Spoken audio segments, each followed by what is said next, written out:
हमें कौन मारता है? सबसे पहले उनमें गिनती ली है, हमें काम मारता है। काम का अर्थ क्या है? काम का अर्थ दो है। एक काम वासना में गिना जाता है, जो वासना हमारे अंदर है वो काम है, और दूसरा है कामनाएं। दो चीजों को छोड़ करके हम यदि कथा से, काम में दो चीजें आती हैं, एक तो वासना और दूसरा कामना। वासना, स्त्री पुरुष के प्रति आकर्षण, इन दो आकर्षणों को छोड़ करके हम जब कथा में बैठते हैं, ये कथा प्रभावकारी होती है। सबसे पहले हमें काम छोड़ना है। दूसरा कामना। आज हम लोग बिना मतलब से कहीं पर भी जुड़ने के लिए तैयार नहीं है। आज हम मंदिर में भी जाते हैं तो हमें कुछ चाहिए तो हम मंदिर में जाते हैं, और यदि हमें कुछ नहीं चाहिए तो शायद हम मंदिर में नहीं जाएंगे। ऐसी बात है कि नहीं है? आप लोग कोई हाँ नहीं कर रहे हो। मंदिर में जाके आपकी क्या प्रार्थना होती है? आप लोग जाते हो कि नहीं? मंदिर जाते हो? जाते हो ना? प्रार्थना क्या होती है? सुख संपत्ति कष्ट मिटे तन का।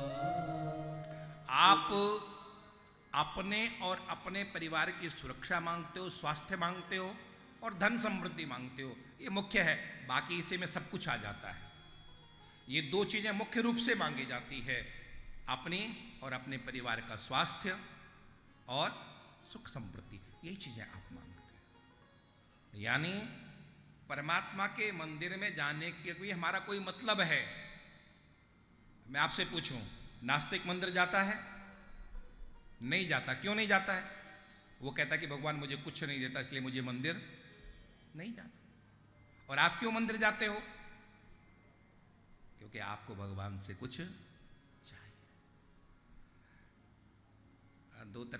चार तरह के भक्त होते हैं। उसमें भगवान कहते हैं कि हमें प्रिय कौन है? ज्ञानी मुझे प्रिय है। अर्थार्थी आप भी भक्त हैं, लेकिन आप कुछ पाने के लिए भगवान के उस मंदिर में जाते हो। लेकिन भगवान को प्रिय कौन है? जो भगवान के मंदिर में केवल भगवान के लिए जाता है, वो भगवान को प्रिय है। आज भी हमारी सनातनी परंपरा में महापुरुषों का वंदन किया जाता है, महापुरुषों का स्मरण किया जाता है। कौन महापुरुष? जिन्होंने भगवान से नहीं चाहा, भगवान को चाहा। मैं आपसे पूछूं, मीरा के समय में, नानक जी के समय में, कबीर के समय में, आपके महाराष्ट्र के महान संत हुए हैं, ज्ञानेश्वर जी, उस समय में कितने लोग हुए होंगे? लाखों करोड़ों लोग हुए हैं, लेकिन उनका स्मरण नहीं करते हम लोग किनका स्मरण करते हैं? ज्ञानेश्वर जी आपके महाराष्ट्र के थे ना? तुकाराम जी कहां के थे? महाराष्ट्र के थे।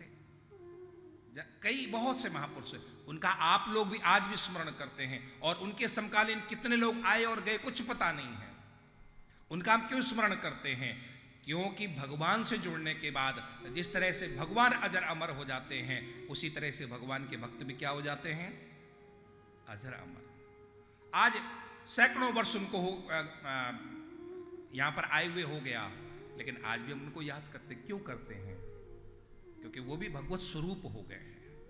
तो आप भगवान से कुछ चाहोगे, बहुत बात बनने वाली नहीं है। इसलिए किसको चाहना है? भगवान को चाहना है। किसको चाहना है? अरे यहां तो बोली लो कम से कम।